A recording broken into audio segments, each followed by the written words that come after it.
producing high quality research work and publishing in reputable journals. Now I would request our R&D convener, Dr. Anjana Bhattacharya, to felicitate our resource person, Dr. Jyotiprasad Chatterjee, Associate Professor, Department of Sociology from Barrackpore Surendranath College.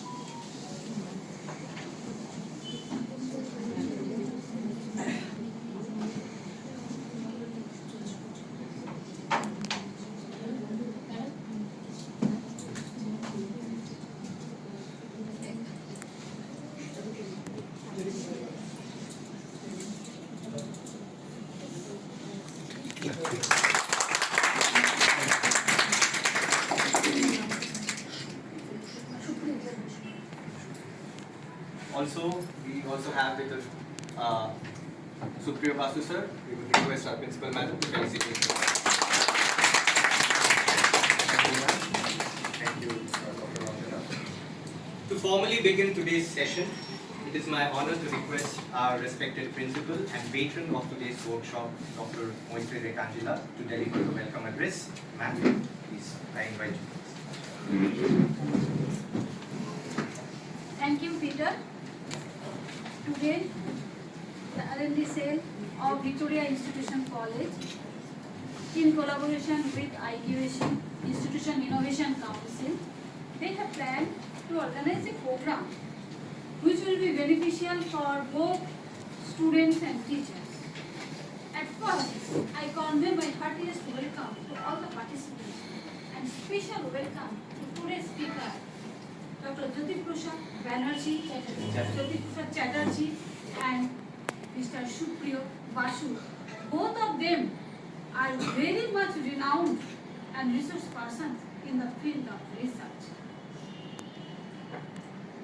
As per the National Education Policy, the curriculum has been revised in an enormous way.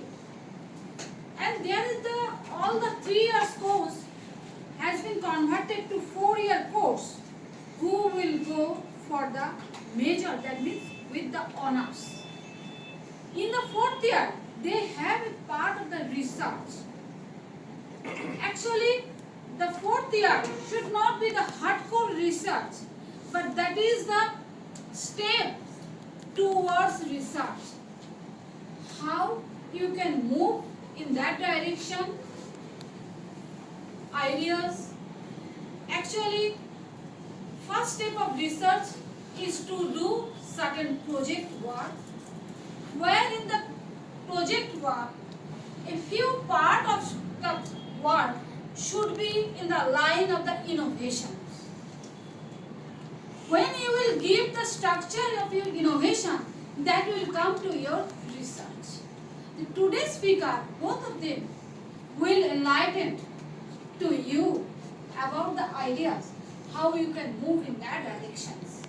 And I believe teachers who are present here, they will also get certain new points, because they are already in the line of the research, so they will not learn the research, but they will get few points which they can share with their students in future.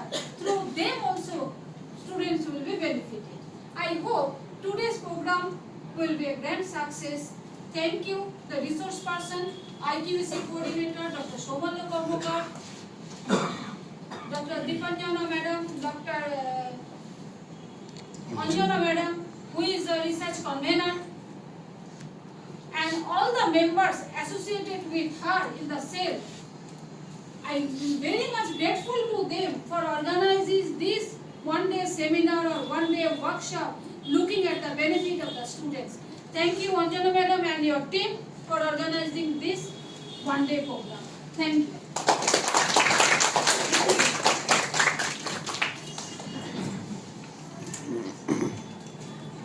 Thank you, ma'am, for your ever encouraging and inspiring words. Now I would request our IQAC coordinator, Dr. Shumalyo Karmakar, to address the gathering.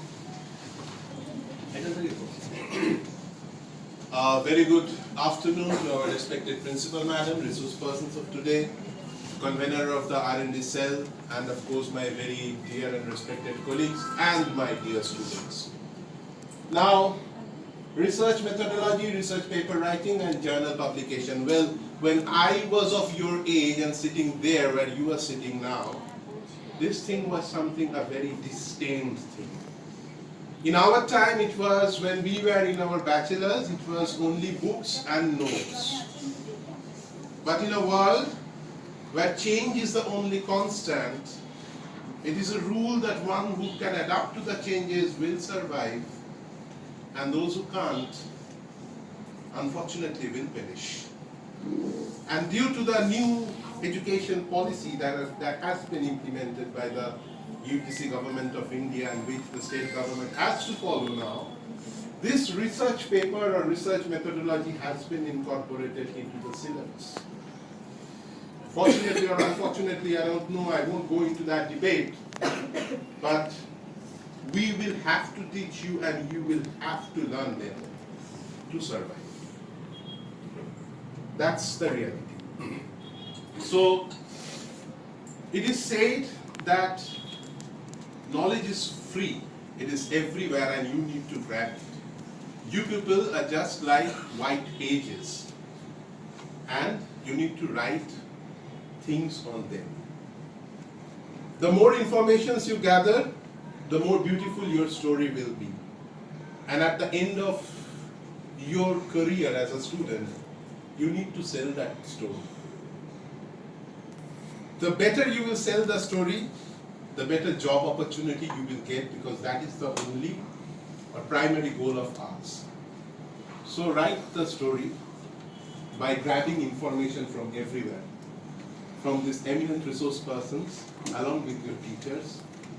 Try to learn about research methodology, paper writing, journal publication. And at the end of the day, you will be successful. I wish this program a grand success. Thank you.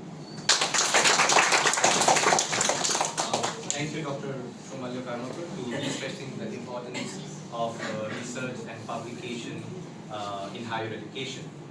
Moving on now, I would request the convener of R&D cell, Dr. Anjana Bhattacharya, to share a few words and set the tone for this.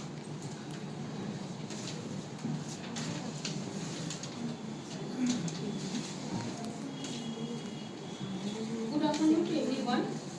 I am delighted to welcome you all to this one-day workshop on research methodology, paper writing, and journal publication.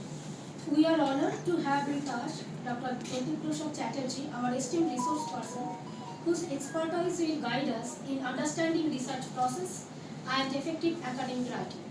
This workshop is a valuable opportunity for all participants to strengthen their research skills and gain practical insights into successful publication.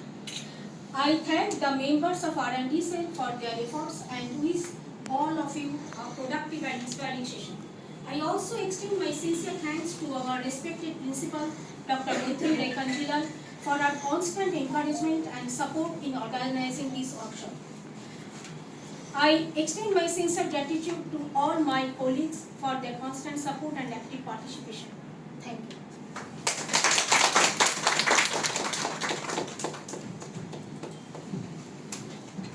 Thank you so much, Dr. Anjana. It is now my privilege to introduce today's esteemed resource person, Dr. Jyotiprasad Chatterjee, Associate Professor, Department of Sociology from Barrackpore Surendranath College. Dr. Chatterjee is a distinguished scholar whose research spans social movements, ethnicity, identity construction, democracy and development, and the sociology of the Jharkhand movement in India. He is an active member of the Lokniti CSDS network, contributing to national level academic discussions on evolving political processes, especially relating to West Bengal. He has also co-authored 3 books, published extensively in journals, edited volumes and newspapers on subjects which include ethnic movements, social development, gender, motherhood, and electoral behavior. As part of MHRD's EPG Pathshala initiative, Dr. Chatterjee has authored e-modules on social movements. His recent co-authored book on social science research methodology reflects his deep understanding of research methods and analytical tools. We are truly honored to have him with us today.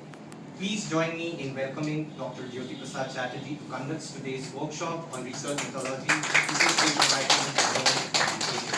Sir, we eagerly look forward to this.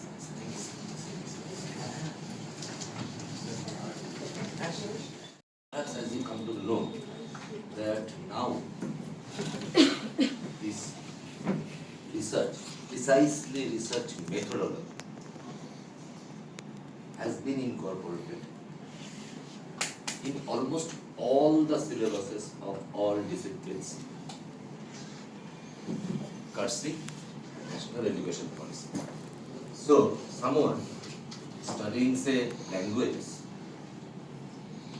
has to know about the, some rudiments of research methods at this, UG level, at least.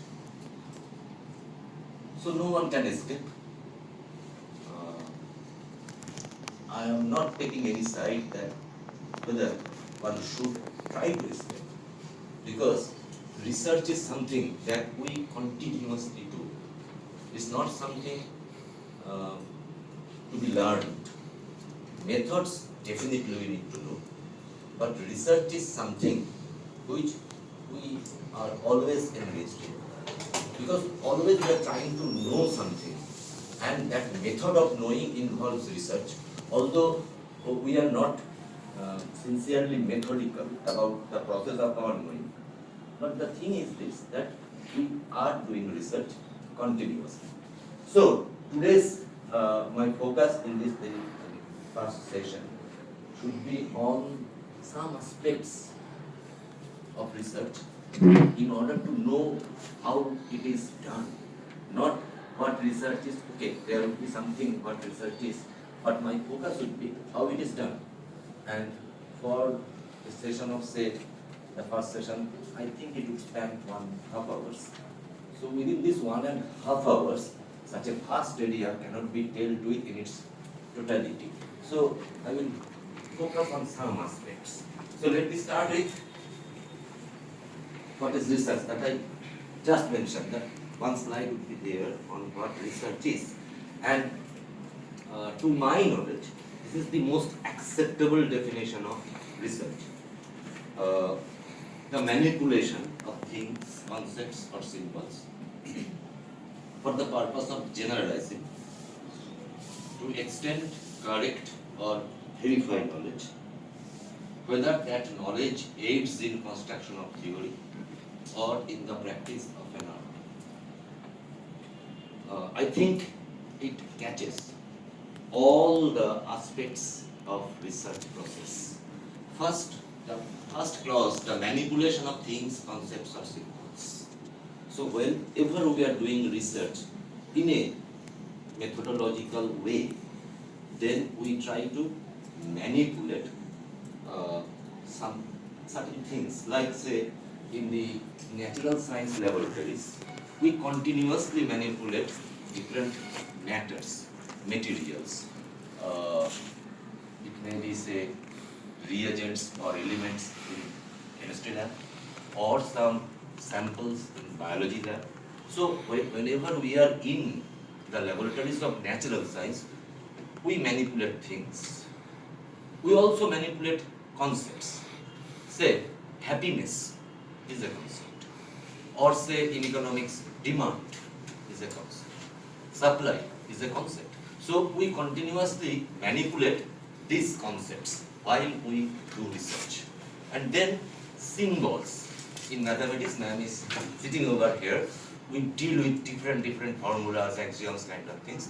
These all are symbols. The numbers 1, 2, 3, 4. These are symbols. So we continuously manipulate symbols while we do research. So research is all about manipulation of things, concepts, and symbols. What is the purpose? The purpose is to generalize the findings. Whatever we found, that needs to be generalized. It's not the goal of science to deal with a single person. To just all of us have crossed the corona pandemic, and some 3 or 4 vaccines become very popular, and that vaccines were not applied to 1 or 2 individuals. Bulk, maybe 60 to 70% of Indian population were covered by the vaccines, and that vaccine, through general testing, through general implementation, and through general application, came to be accepted. So the goal of science is to generalize, not to focus on some particular one or two individuals. The goal is to generalize. So research, basically the backbone of science, through which science comes to its understanding. That research tries to generalize the findings. And through generalization, what we actually try to do, we try to extend our knowledge base. Whatever knowledge we have today, through research we can extend its scope. We can verify the already existing knowledge, that whatever knowledge we have right now, whether that is up to date, whether that is, appropriate or not, if I not go into the debate of correct or incorrect, whether it is appropriate or not, that needs to be verified continuously. So through research, we try to verify the existing stock of knowledge. And then, we need to correct our knowledge.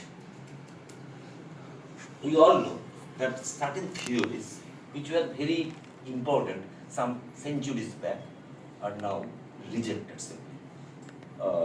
This is the task of research, to correct the existing stock of knowledge, to make it again up to date.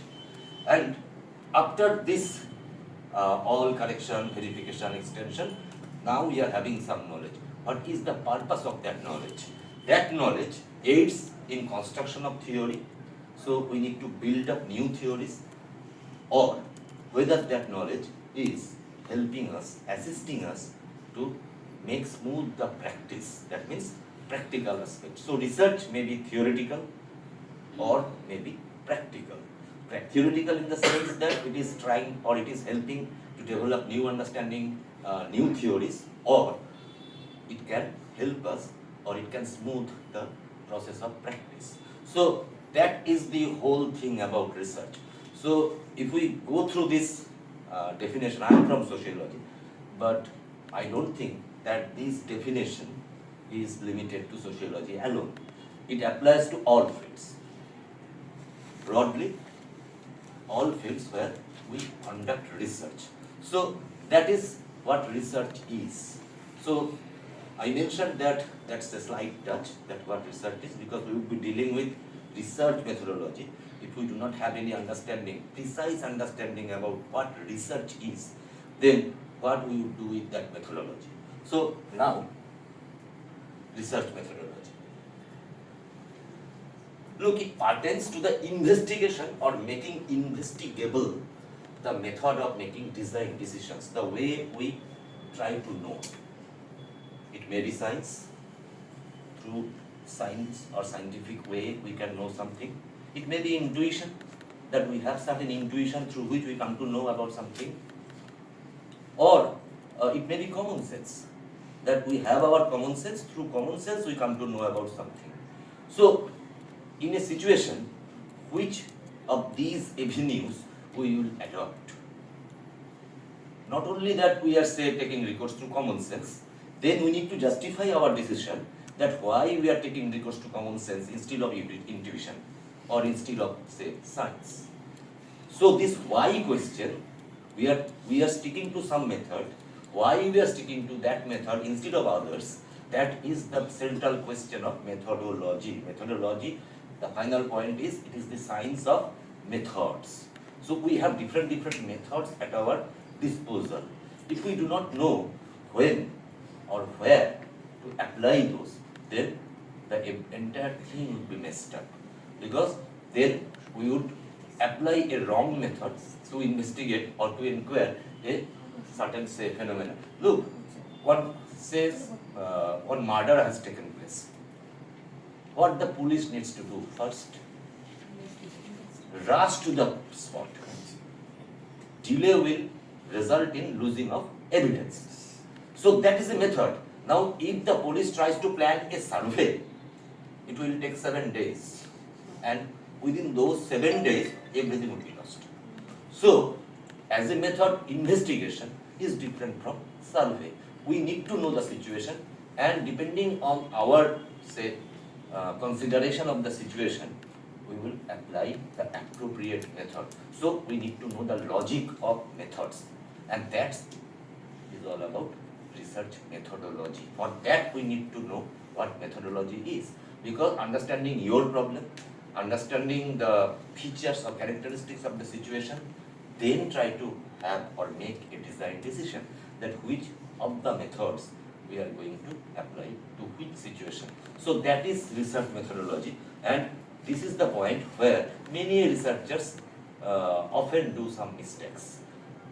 Judging the situation and considering your repertoire of methods, you need to select the appropriate method, and for that you need to know the logic of those methods, which I have just mentioned about investigation and survey. So you need to know the logic of the methods. Only then you can apply it to analyze your problem. So that is research methodology. And then basic type of research. There are several types of research, but fundamentally these are two types or genres of research. The first one is quantitative and the second one is qualitative. For today's session, I am not going into the qualitative aspect. To acquaint you with the quantitative research method, I will be sticking to the first one. So what quantitative research is? It's collection of data in numerical form. In numerical form or quantitative analysis. So in numerical form we will be collecting data. Now, not all the things can be expressed in terms of numbers, but many things can be expressed in terms of numbers, and quantitative research focuses on that. So what are those? Look, numerical data, durations measured in terms of second, minute, hour, or scores, the scores you are getting in your exams, 10, 20, 30, 40, or counts of incidents. During corona period when you were arrested in our house, then we used to collect these data. How many got affected, how many died. So these are the counts of incidents in terms of number, ratings or scales that we know. So these are certain, some of the examples of incidents or events which can be expressed in terms of numbers or in numerical form. Now survey is an important method of data collection in quantitative research. And nowadays, it's all about survey. Wherever you go, either you are doing survey or you are being surveyed. So survey is something that we need to know. All the students of undergraduate level should have some exposure to survey method, because now survey agencies are mushrooming and they are offering, I am not telling that very attractive job opportunities, but some openings are there in survey agencies. So survey is an important method of data collection in quantitative research. I will focus on survey later. And then experiment, yet another important method. And you know, experiment, in science, this is a very popular term. In social sciences, this is also coming up or gaining in importance. The students who are from science background, I don't need to tell anything about what experiment is. That there are two variables, dependent and independent variables, and we are manipulating or controlling the independent variable to see its effects on the dependent variable. This is experiment, and I am not going very deep into it. And then the analysis of previously collected data. There are so many data which have been previously collected. Say, the census, population count, which should take place decadally or every 10 years. But due to this corona pandemic or some other issues may be there, that 2021 census yet to be conducted. So the government is planning to conduct it, and that is a very rich source of data which have been already collected, previously collected. Up to 2011, we have the great details of Indian population through the census. And not only census, there are several records. Say, if you go to, say, any municipality, you will get the data of birth registration, death registration, From that you can get data of the disease pattern. By looking at the deaths, you can have an idea of the disease pattern of a particular area. Or birth registration, looking at these figures, I mean number of births and number of days, whether the population is very young, I mean people are taking birth more, or whether the population is not young, that means the death rate might be high. So this is previously collected data. This is also called secondary data, and this secondary data often comes very handy in research. And then structured observation. We observe continuously. Observation is not something that we do after knowing methodology. We always observe, but that may not be structured. We often do not know what to observe, what not to observe. So that guideline you can get by structuring your observation. And observation just does not mean that we are seeing something. Observation involves all your sense organs, your eyes and ears, most important while observing. You may not be seeing something, but some sounds are coming, and these are also observation. So you need to know what to observe and what not to observe depending on the peculiarity or uniqueness of the situation. So structured observation is yet another method. And then content analysis. Content analysis is communication content of media, such as newspapers. How many incidents of rapes have been reported in national daily, say, in last 6 months? One research can focus on this. So, how do you know it? Then you need to search the, say, headlines of the newspapers, maybe 5 or 6 national dailies. You are scrutinizing the 180 days, last 180 days newspaper, 5 or 6, and you are counting that how many times the incidents of rape have come to the front page. So that way, content analysis, by going deep into the content of the media, maybe newspaper, maybe TV news, so many media contents.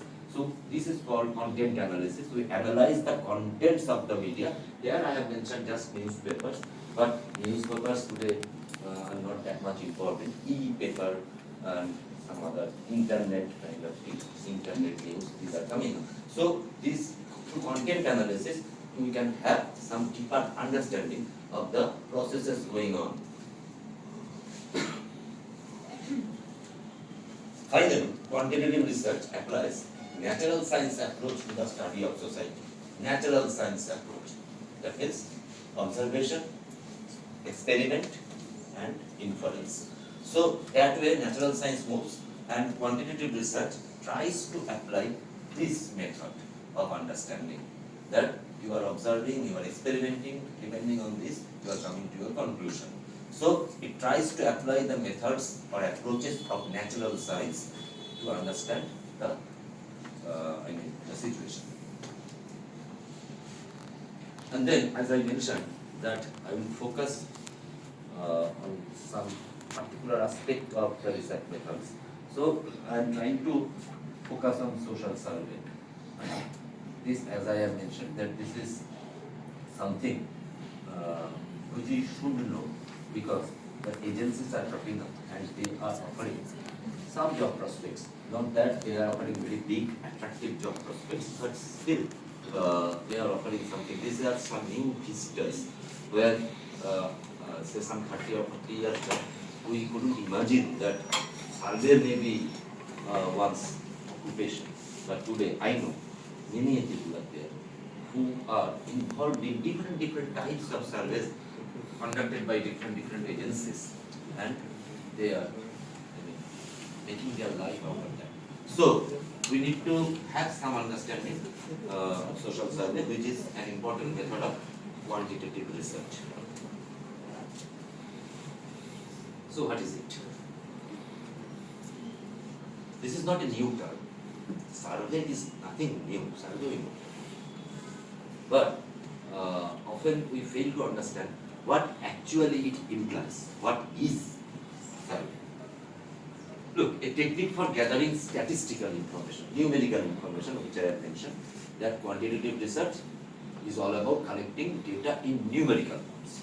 So survey just does that, a technique of gathering statistical information about which? About the attributes, attitudes or actions of a population. So these three A, attribute, attitude and actions. We try to know these of a population. We try to know the attributes of a population. We try to know the attitudes of a population, and then we can understand the actions of the population, because our action is determined by our attribute and attitude. So these three are the basic purpose of survey, that we try to know these three of a population and through the method of survey. Now how we know about these three A's? By administering standardized questions to some or all of its members. Either we administer some questions to all the members of the population, or we may be focusing on some particular cross-section of the population, some particular segment of the population. We administer those standardized questions. Standardized questions mean, I will come later, that what standardization means. That it's not my liberty to ask some questions and another some other questions. While you are doing something, you need to have a pre-framed, pre-designed questionnaire. I will focus on that, and you need to administer all those questions to your selected population. So that is structuring. So we are administering some standardized questions to some of the members of the population, or maybe all members of the population, and that is survey. So we are trying to know the attribute, attitude and actions of the population. Now you can think about your particular discipline and then relate that what sort of survey you can do, and what are, these three A's should take different shape to different disciplines. It may be something to a commerce graduate, it may be something to an economics graduate, so it might differ. So that way, survey is knowing about these three A's by administering standardized questions, not just a casual asking of something. It should be structured, designed, and there you need to know the logic of this structuring and logic of this designing. And at the end of this session, Sir would be conducting an online survey, and I think from then or from those administration, you can come to know about how survey is done, because that would be some hands-on experience to you. So, purpose. First, survey tries to provide information to a client. Every survey generally has a client, because you need to have some funding to do the survey. You are asking, say, some 500 individuals about, say, hygiene, about public, say, health, but you are asking 500 persons. Now it will take, for a team of 3 or 4 persons, it might take 10 to 12 days. Now these 10 to 12 days you will be engaged in a work. Why? Who will provide the expenditure for this? So usually, every survey has its own client.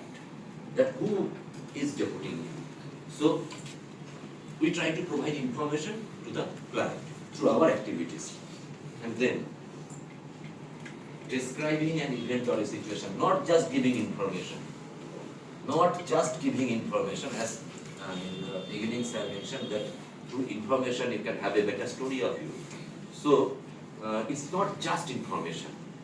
Survey might aim at describing something, not what is there, what is it, what is not. So just a description of the event. Even survey may try to explain something. So explain, that means now you are trying to analyze the event. You are trying to analyze the situation, that why this happened. It's not just what has happened. That is the kind of description, what has happened. But you need to go further deep into the situation, and then try to explain or analyze that why this has happened. So first is just providing information. That is a very simple form of doing survey.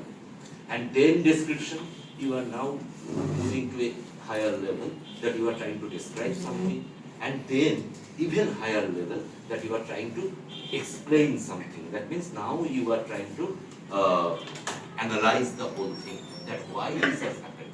So just not what has happened, why this has happened is also crucially important. So survey, I mean the aim or goals of survey may be all these three, or any survey can put us say on just the first one, just any flash kind of survey to know that what is the event, and then is a description.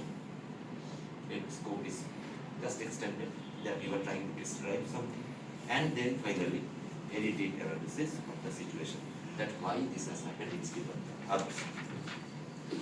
Now, so look, provide information to the client. Some examples I am giving. Look, ad agencies, advertising agencies may want to know how many viewers change their channels during commercial breaks. So this is, we all are used to that while there is a break, commercial break, we then move on to other channels.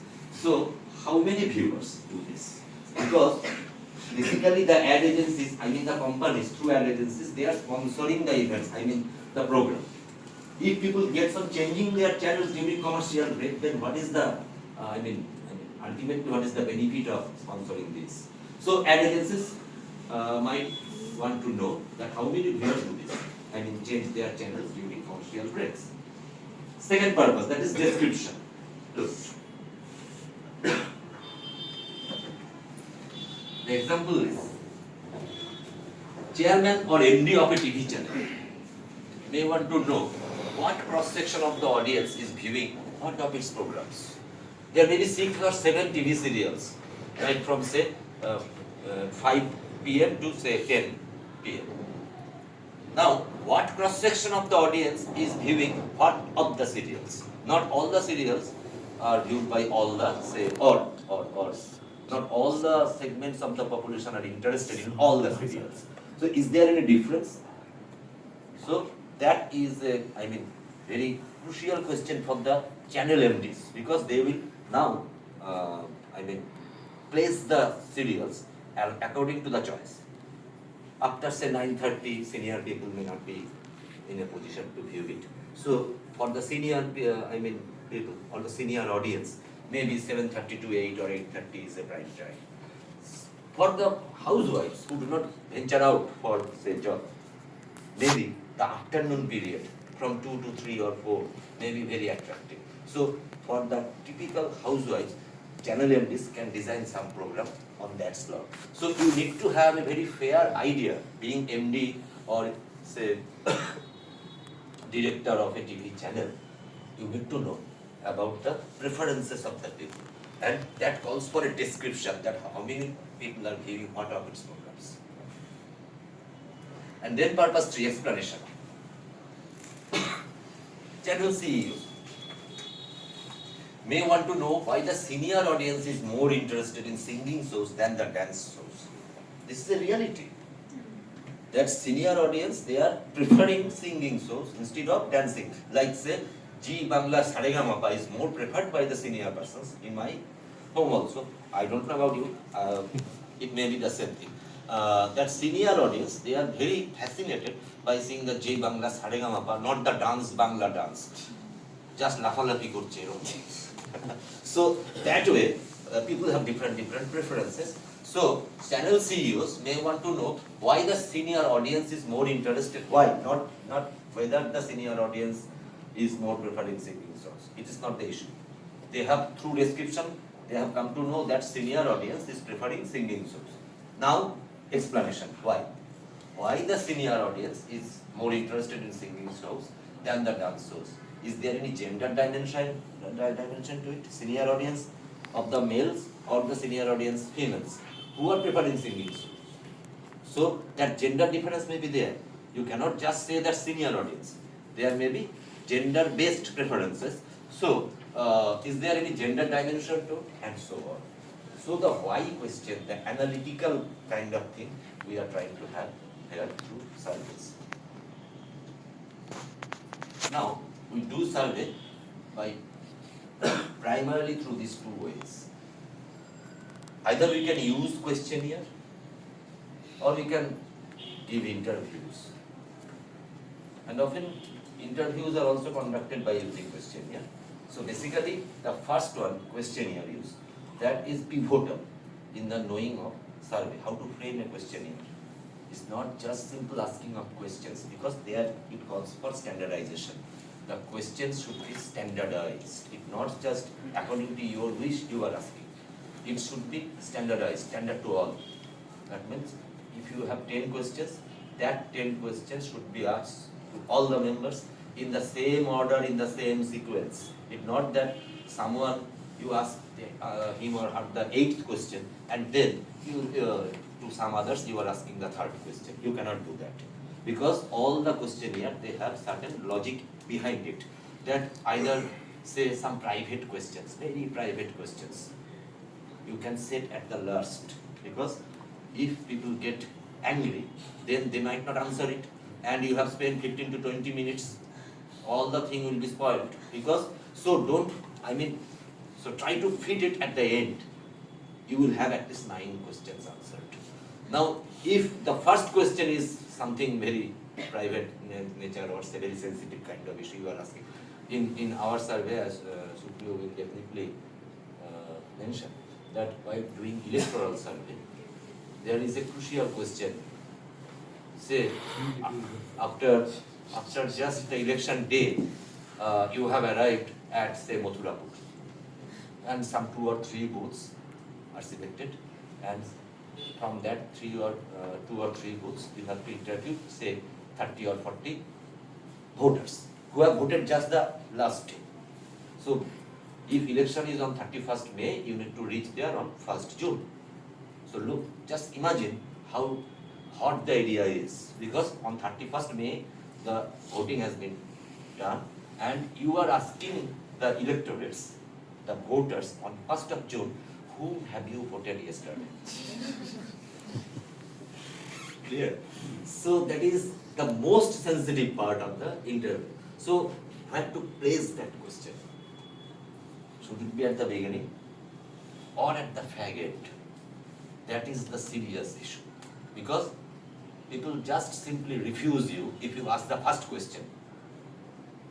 And then, if you set it at the middle, then after answering 12 or 13 questions, when people find that you are asking whom have you voted for, then, okay, you are some agents of any political party, get it. So, that way, this is a very, very tricky question, very tricky decision, where to set that particular question. And there are several sensitive issues we might be interested in. So, while we are designing the questions, that is a very serious exercise, where to keep which questions. And after finalizing the questionnaire, the interviewer are going to the field, and if they change the, say, order, then the whole design of the questionnaire is smashed, and that will lead you nowhere. You will get some information, but that information can be relied on. So that way, we need to have a very structured type of questionnaire. It's not just casual asking of questions. It is asking questions to have or to satisfy your purpose. And that purpose is to know the society, know the event, know the situation. And that knowing is different from casual knowing. You are following or routing your way to a scientific way. So science involves some design. Science involves some structuring. It's not casual venturing out. So now questionnaire. Sage publication in its Dictionary of Social Research defines questionnaire a set of carefully designed questions, just which we were discussing. That it is not just casual asking of questions. So it is a set of carefully designed questions, look, given in exactly the same form. If people fail to understand the question, you can repeat it, but you cannot translate it, you cannot explain it, because that translation or explanation will reflect your views. If they do not understand, they don't understand. That should be the response. So, it should be given in exactly the same form to a group of people in order to collect data about some topics in which the researcher is interested. So it's carefully designed and implemented or administered in the same form to all the members of the society or the selected members of the society or about the group you are interested in. So that way questionnaire becomes standardized. It cannot be, the order, the questions, the content cannot be altered. Whenever it is finalized, it should be administered. Before administration, you can have several rehearsals of that. That is called pilot study. That before administering the questionnaire, you try to have some experience or some reflection about whether you are getting your desired answers or not, whether the wording of the questionnaire needs to be, changed or modified. You have options. Before final administration, you can have certain flash kind of studies, some rehearsal, some practice. This is called pilot study. So that we can do. But after doing all this, when the questionnaire is, finalized, then you do not have that option to alter it anyway. Even you cannot, just I have mentioned, you cannot translate it as well. Look, so many words are there which have different meanings. Same word have very different meanings. So while designing the questionnaire, you need to be very careful about that. That for which you are using which word. And if the words have multi-meanings, then you should not use it, because people may fail to get the sense which you are trying to have. So that way, it takes, or it needs to be carefully designed. Now, in survey research, questionnaire as an instrument is used. It is just an instrument through which you can collect the data.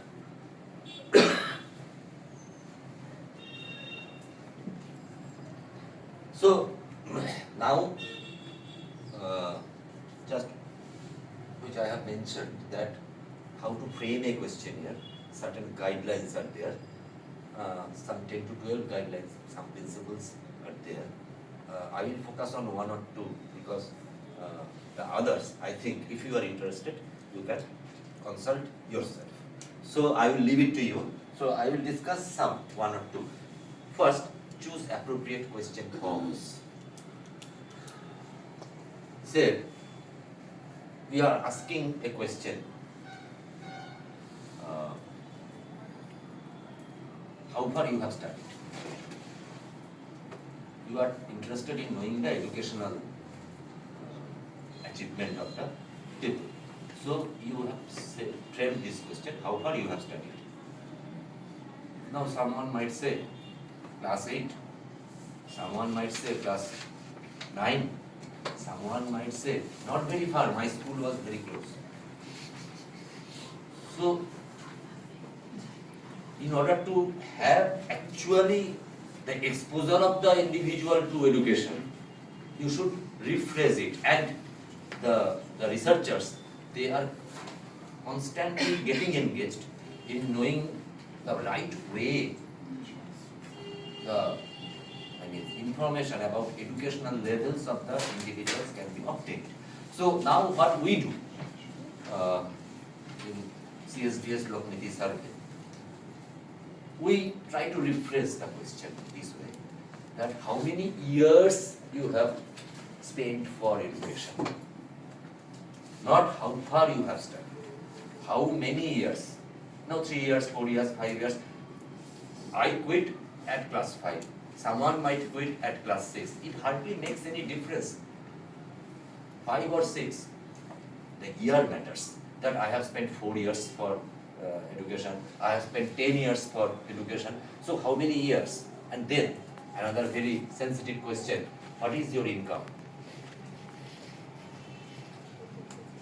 I know 80% cases people will consider you a jasus, goenda, or someone from ED or income tax, and they are trying to know my income. Why should I tell you? So you cannot get, right answer of this question. If people say also, you cannot believe it. So what to do? Because income is something that tells about the economic condition of the community or the population. But if you ask this, how many you are, or how does, or how many you earn in rupees or whatever, that is a very sensitive question. People will hardly answer it, and if they answer, you cannot believe it. So what to do? So now the standard protocol has taken a different route. That what is your expenditure, how many you spend for your children's education, how many you spend for this, how many you spend for that, and then whether you have a loan in the bank or whether you have savings in the bank. Now, madam is sitting over there, madam can just highlight that by adding or just, manipulating these numbers, expenditure, savings or loan, you can come to know about the economic condition of the family. Clear? We are not interested in actual exact number, 60,500, we are not interested. We are interested in knowing that where the family is standing economically. So 60,500 or 59,200 hardly makes a difference. So that way, a gross idea you can get. Otherwise you cannot get anything. Otherwise you cannot get anything. No idea about the economic condition. Someone is saying, in field we have tremendous experience. Someone is saying that we do not have electricity in our house. But a television is there, a refrigerator is there. We have television, but we do not have any cable connection, but a dish antenna is there. Cable connection is not there, dish antenna is there. So the way people talk, they talk in their own way. But you are trying to standardize it. So you have to think that how to get the proper information. So in certain situations, you need to think considerably before finalizing the questions, that which questions will give you what answers and whether that answer you are looking for or not. So choose appropriate question forms. Now look, both questions and statements can be used while we will be conducting the online survey. You will see that how statements and questions are used in a questionnaire. These are forms of questions. We know all this, but we do not think about this, that these two forms of questions can be there. Look, types of questions. I will give examples. Types of questions. Questions may be open-ended. Questions may be closed-ended. Question may be dependent and matrix. I will just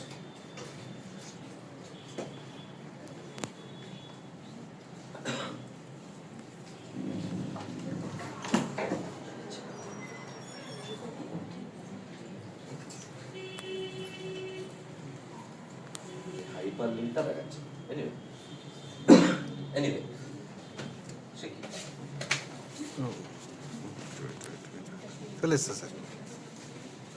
So, question and statement, while doing online survey, you come to know. Now, open-ended question. Open-ended question means, how would you describe your economic condition now? This is the question. How would you describe your economic condition now? And people will say, and go on saying, previously it was very good, now it is not that much, so many things, we do not have adequate income, so on. They will continue speaking. This is open-ended. You are not restricting the respondent to have, some restricted answers, limited answers. They respond like 5-day test. They will continue getting or going like this, open-ended.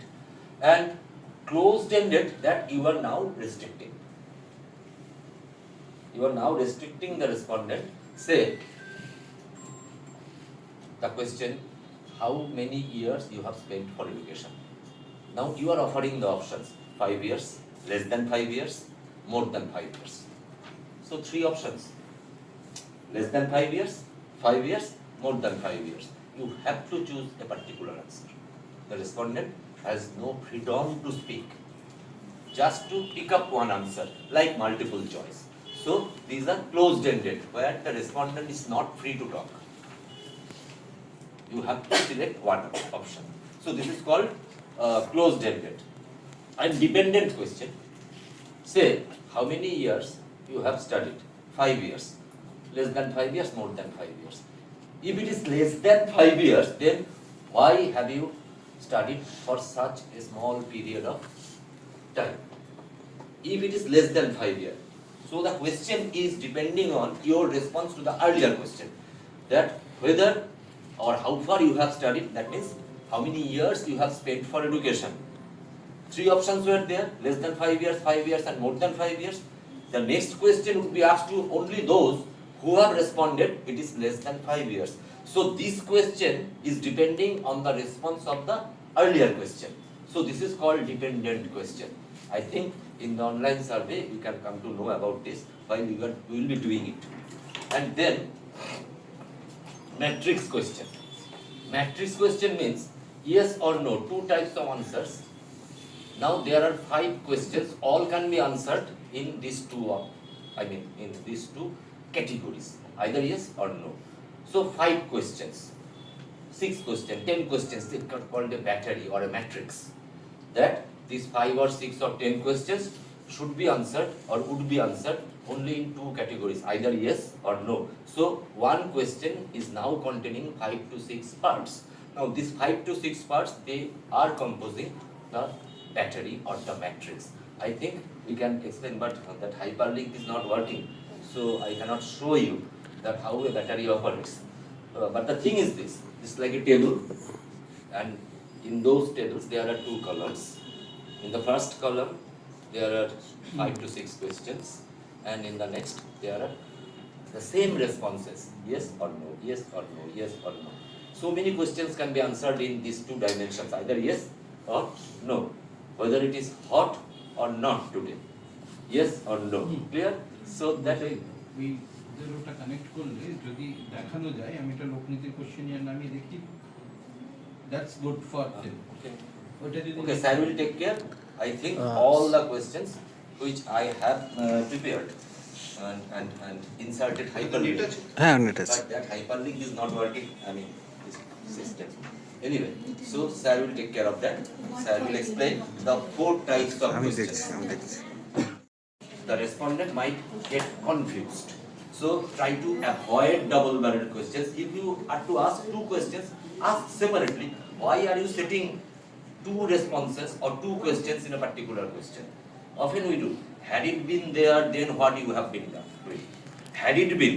So it's a kind of double barrel. And then respondents must be competent to answer. You are asking something which should be asked to a lady, to a male. The male is not competent to answer it. Clear? So the respondents must be competent to answer. They should have this competence. And then respondents must be willing to answer. So whether the respondent is willing to answer it, that you need to consider. So we need to set the questions in that way, whether the respondents will try to answer it instead of avoiding it. So the respondents need to be attracted to the questions as well. So respondents must be willing to answer. The questions should be framed in that way. And then questions should be relevant. Irrelevant questions, by asking irrelevant questions you will get nothing. So that is what to observe and what not to observe. So what to be asked and what not to be asked. So that you need to decide beforehand. So questions should be relevant. Relevant to your, objective. What you want to know. Whether that question is giving you that answer or not. That is the mark of relevance. So questions should be relevant. And then short items are best. Ask short questions, not long 3 or 4 lines questions. People will get lost. So short items are best. If there are 3 or 4 sentences, break it in 3 or 4 questions. So short items should give you precise or specific response. And then avoid negative items. It's not good to use the term no or not in your question. Because no or not, people might just miss that the term no was there. So if any respondent misses the term no or not, then the response should be just reverse with what you tried to know. Because he has or she has missed the term no. Should not the government now protest against Trump's, say, tariff policies? The question may be, the government should protest against Trump's policies. Should not, is not. If I fail to notice it, then the entire meaning of the sentence might change. And if it changes, now from say 500 individuals you have collected responses, that which one is that kind of thing, you cannot identify. Which of the responses are properly, have come properly understood, or which one has not, that you cannot decide. Because now you have certain numbers only.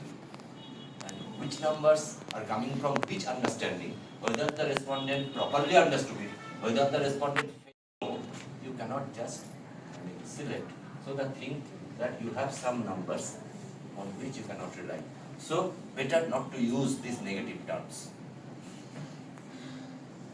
Biased items.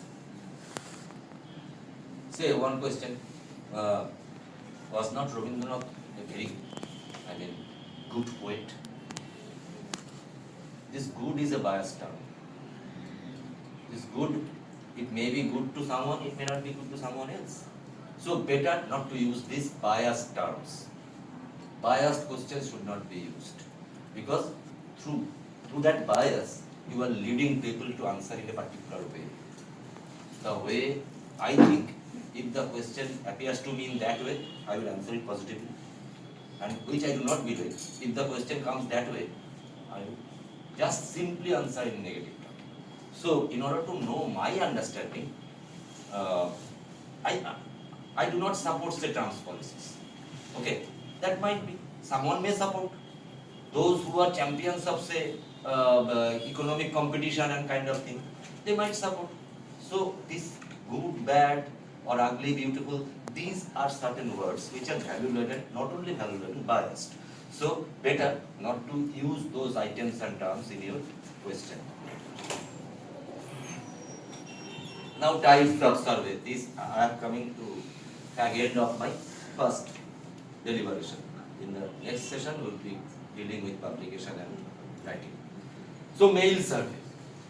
You have a questionnaire designed by abiding to those guidelines. Now you are mailing it to your respondents, and your respondents may be spread out throughout Bengal or throughout India. You have collected the addresses. Now mailing it, and through that mail you are enclosing certain self-addressed envelopes. The respondent will fill in the questionnaire and they will insert it into the self-addressed envelope and post it. They are very simple. So you have mailed it. Then survey may be conducted face to face, that the interviewer are going to the doorstep of the respondents and asking them the questions.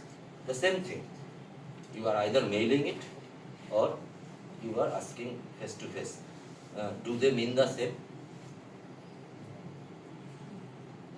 What's your opinion? The same thing. You are mailing or you are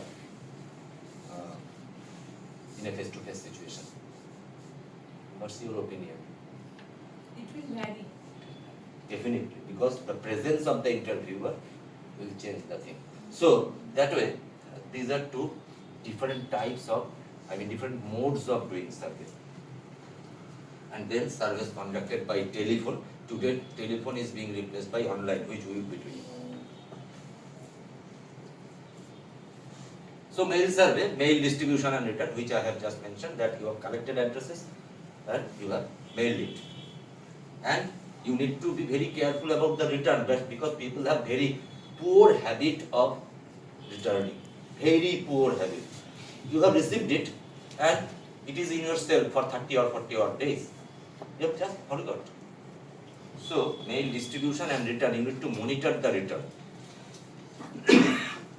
So monitoring the returns, and then you found that you send it to 500 individuals, only some 150 responses you have collected. So 350 are yet to answer. I mean, responses of 350 individuals you are yet to get. So you need to follow up mailings. Again, inform them or just alert them that you have sent it some 7 or 10 days back.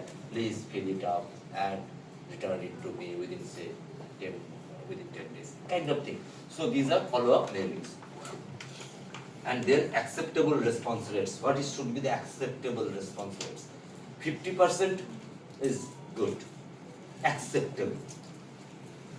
50% is acceptable. Below 50%, you are not successful because you have sent it to 500 individuals. You have received, or you should at least receive 250 responses in order to be acceptable.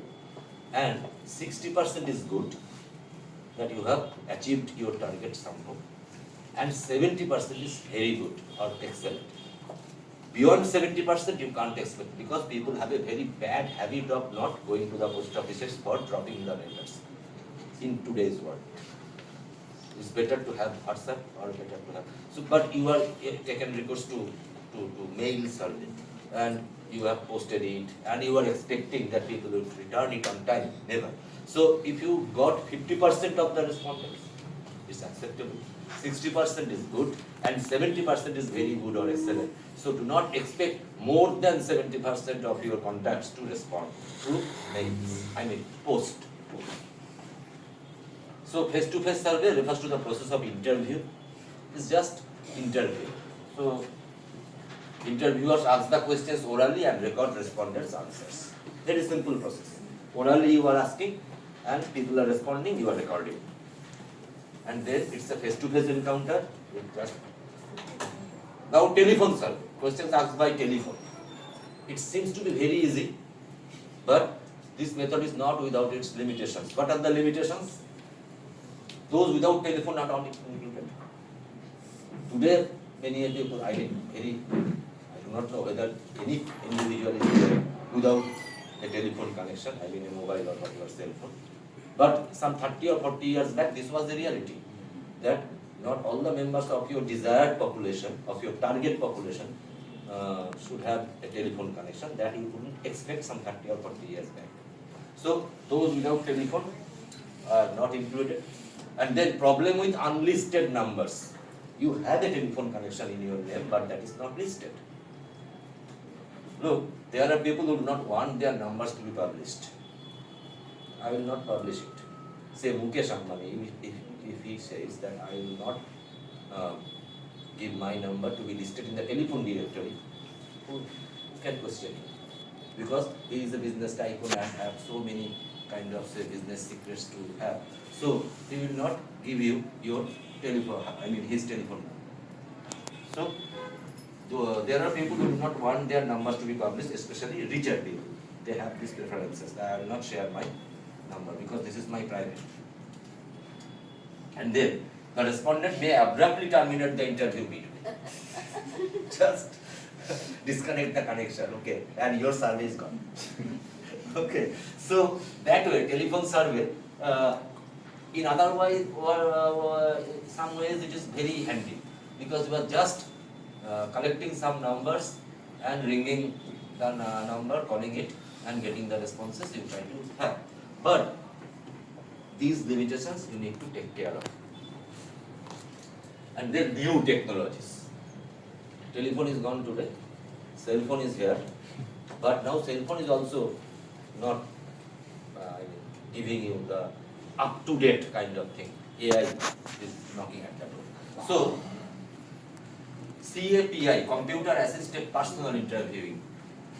One is sitting before a computer, a desktop or laptop or tablet maybe, and he is either writing or asking the questions, and the question is reaching to you through some network connection, and you are responding to the question, and the person taking the interview is recording. That is also digitally recording, or maybe pen and paper recording of the response. So it is computer assisted personal interviewing. Here the interviewer is present, but not face-to-face situation.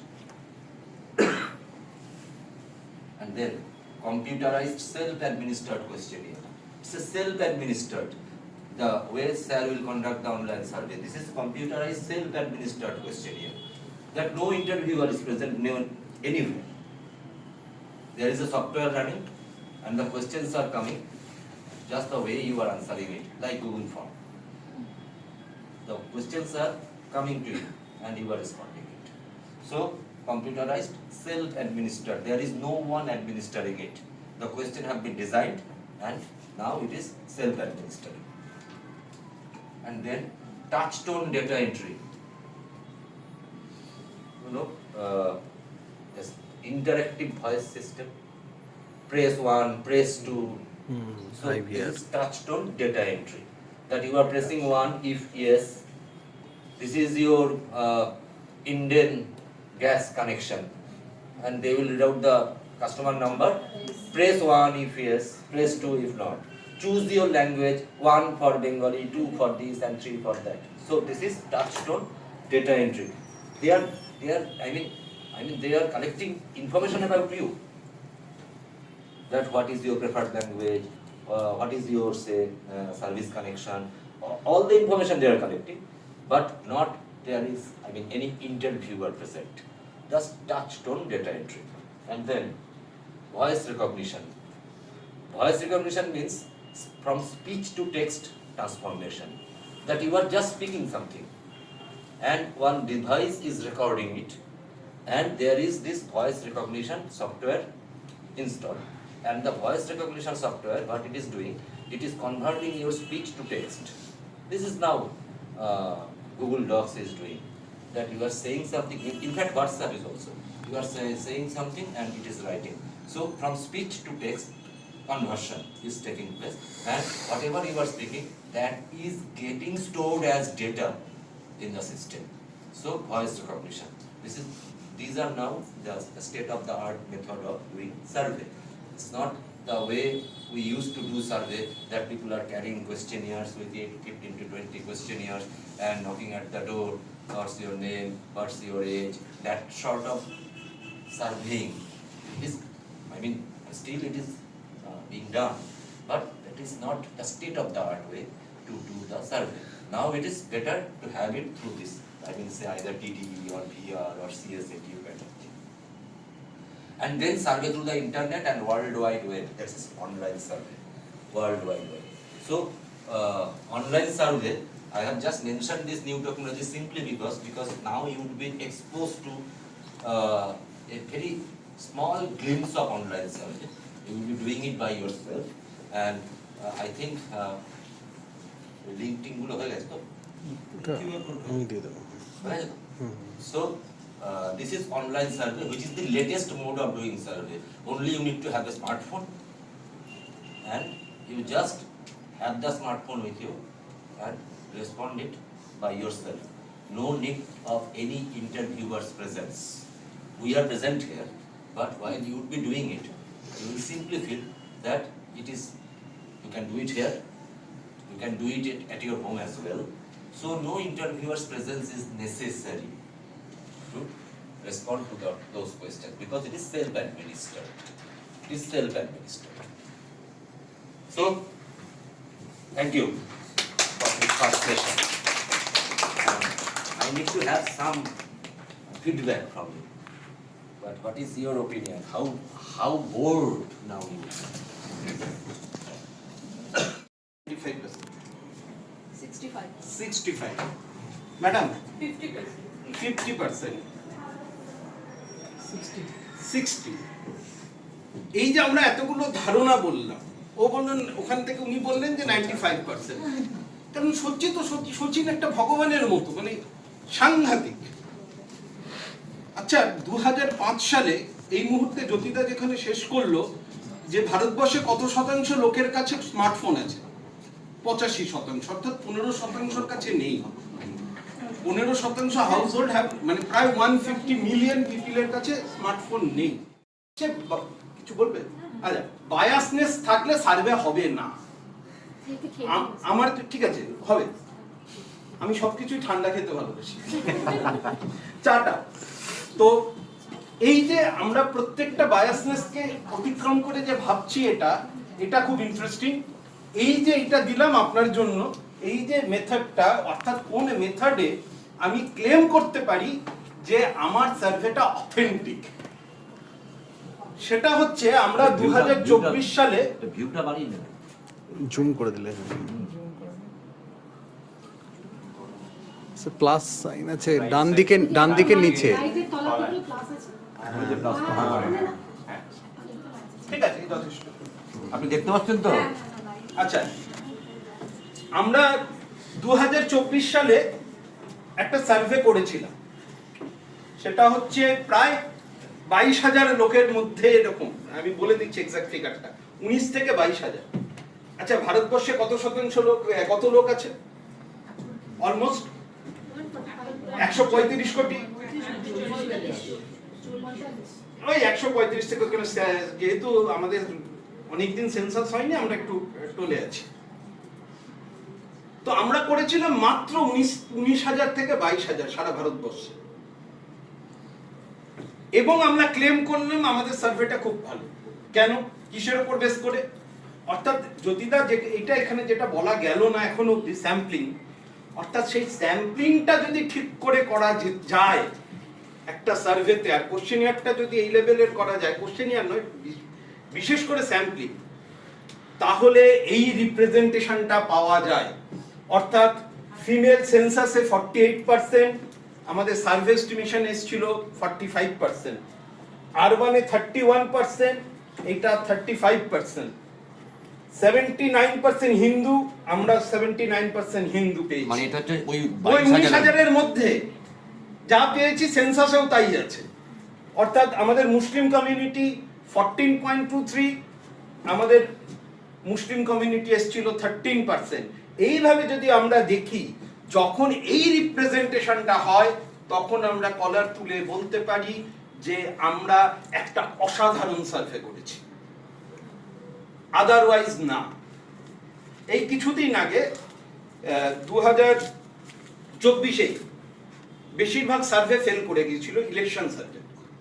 তার মধ্যে একটা বড় company ছিল যারা দাবি করেছিল তারা এই 19,000টা যান না, 5 লাখ লোকের সাথে কথা বলেছে। হ্যাঁ, এক্স্যাক্টলি। এবং প্রদীপ বাবু কেঁদেই ফেলেছিলেন। কেন, কোথায় সমস্যাটা হয়েছিল? সেন্সাসের জন্য। হ্যাঁ, স্যাম্পলিং এরর ছিল। অর্থাৎ এররটা কি? only 15% women representation ছিল তার স্যাম্পলে। অর্থাৎ বাকিটা ধরা যায়নি, যার ফলে তুমি যত সংখ্যাই নিয়ে নাও, যদি রিপ্রেজেন্টেশনটা সঠিক না হয়, তাহলে কলার তুলে বলা যাবে না যে আমার স্যাম্পলটা বা আমার স্টাডিটা অথেন্টিক সার্ভিস। ক্লিয়ার? সো এইটা হলো মোটামুটি রিপ্রেজেন্টেশনের গল্প। এইবার আমি খুব সহজ করে দু একটা জিনিস একটু দেখিয়ে দিয়ে এখানে শেষ করছি। তার কারণ হচ্ছে তারপরে একটু সবারই বোধহয় একটু একটা ব্রেক দরকার। অবশ্যই। আচ্ছা, তো এবং ওই ব্রেকের মধ্যে যেটা করতে হবে, যে এখানে আমরা কিউআর কোড দিয়ে দেবো। কিউআর কোডটা লিংক করলে গুগল লেন্স থেকে আমরা একটা ফর্ম পাবো অনলাইন, সবাই এটা ফিল আপ করবে, নিজের মতামত দেবেন। কারণ যেহেতু এটা গার্লস কলেজ, আমরা একটু জেন্ডার ইস্যুটাকে মাথায় রেখে কিছু কোশ্চেন ফ্রেম করেছি। জেন্ডার, তার ভাবনা, তার এডুকেশন, তার পলিটিক্যাল পার্টিসিপেশন, এই সবটাকে নিয়ে জাস্ট 15-20টা কোশ্চেন নিজেরা সার্ভে করবে। যদি মনে হয় কোনো বন্ধু এদিক ওদিক আছে ওইটুকু গ্যাপের মধ্যে, তাদেরকেও দু একটা সার্ভে করব, তোমরা করতে পারো। তারপরে আমরা সেইটা নিয়ে আলোচনায় গিয়ে পাবলিকেশন বা যদি তার যে রিপোর্ট অ্যানালিসিসের জায়গায় আমরা আলোচনাটা করব। ফলে রিপোর্ট অ্যানালিসিসটা মজার তৈরি করবার জন্য এটা একটা হ্যান্ড অন এক্সপিরিয়েন্স দরকার ছিল। সো আমাদেরই মতামত, আমাদেরই ওপিনিয়ন আমরা আজকে ডিসকাস করব। তার আগে কোশ্চেনিয়ারের ভাগ, যেটা যুক্তিদা বলছিল।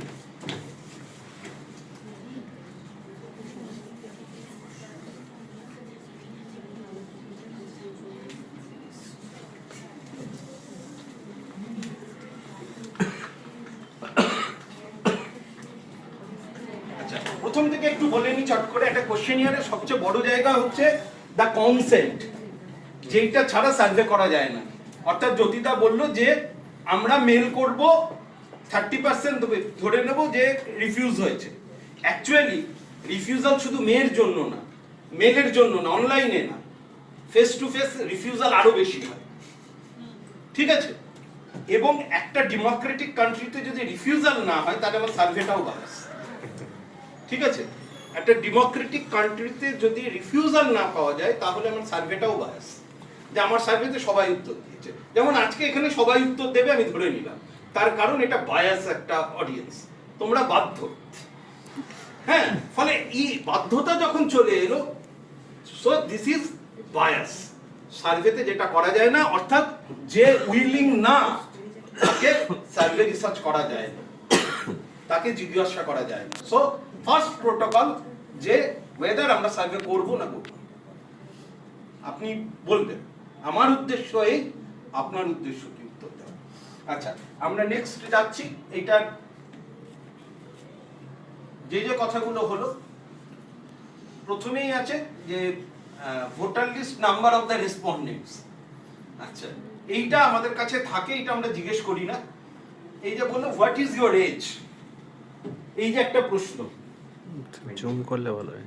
বা এইটা হোয়াট ইজ ইউর এজ, এইটা একটা নাম্বার, এই নাম্বার তাকে বলতে হবে। এটা ওপেন এন্ডেড হিসেবেই আমরা নিয়ে থাকি, কারণ দিস ইজ ওপেন এন্ডেড, অর্থাৎ হোয়াট ইজ ইউর এজ।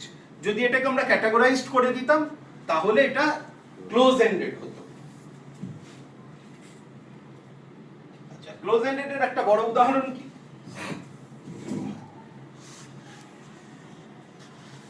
আচ্ছা, এইখানে আমরা যদি দেখি, এটা dependent question. when did you decide whom to vote for, কখন ঠিক করেছো যে তোমরা ভোট দেবে কাকে? তার আগে কি ছিল? while talking to people about the recent Lok Sabha election we found that some people were not able to vote. How about you, were you able to vote or not? অর্থাৎ সে vote দিতে পেরেছে কি পারেনি। যদি না পারে পরের প্রশ্নটা তাকে করে লাভ নেই, যদি করে থাকে, পেরে থাকে ভোট দিতে, তবেই তাকে পরের প্রশ্নটা যে কখন তুমি ভাবতে পেরেছিলে, অর্থাৎ when did you decide whom to vote for। সুতরাং this is called dependent question, অর্থাৎ এইটা থাকলে এইটা অ্যারাইজ করবে, আদারওয়াইজ করবে না, আদারওয়াইজ এই প্রশ্নটা নট অ্যাপ্লিকেবল। ওকে, যেটা হয় আমাদের সার্ভেতে ভীষণ গন্ডগোল হয়, অর্থাৎ ওই যে বলছিলেন যে টেকনোলজি, আগে যে ফেস টু ফেসে আমরা কোশ্চেনিয়ারে করতাম, কিছু সময় হতো কি, যারা ইনুমেরেটর ছিল অর্থাৎ সমীক্ষক ছিল, তারা একদম মেকানিক্যালি করতে করতে বোর হয়ে যেত। দেখা যেত সে ভোট দিতে পারেনি, পরের প্রশ্নটা তাকে করেছে এবং সে উত্তর একটা নিয়ে চলে এসছে, কি করে করেছে ভগবান জানে। কিন্তু অনলাইন সার্ভেতে আমাদের একটা সুবিধা হয়েছে যে ডিপেন্ডেন্ট কোশ্চেনের ক্ষেত্রে ওটা অ্যারাইজই করবে, যদি ওইটা হয় তবে ওটা হয়। সুতরাং এখন আমরা অন্তত এটা দাবি করতে পারি, আমরা যে মেথডটাকে এখনো অবধি ভাবতে পারছি যে মোটামুটি ভালো, ফেস টু ফেস ইন্টারভিউ কিন্তু অনলাইন ডিভাইসে, অনলাইন ডিভাইসে, অর্থাৎ এই অনলাইন ডিভাইসটা থাকবে আমার ইনুমেরেটরের কাছে, অর্থাৎ আমার সমীক্ষকের কাছে, আমার ইন্টারভিউয়ারের কাছে, আমার রেসপন্ডেন্টের কাছে। রেসপন্ডেন্ট তার মতো করে উত্তর দেবে। সো এটা গেল। এইবার যেটা বলেছিল ব্যাটারি কোশ্চেন বা ম্যাট্রিক্স কোশ্চেন,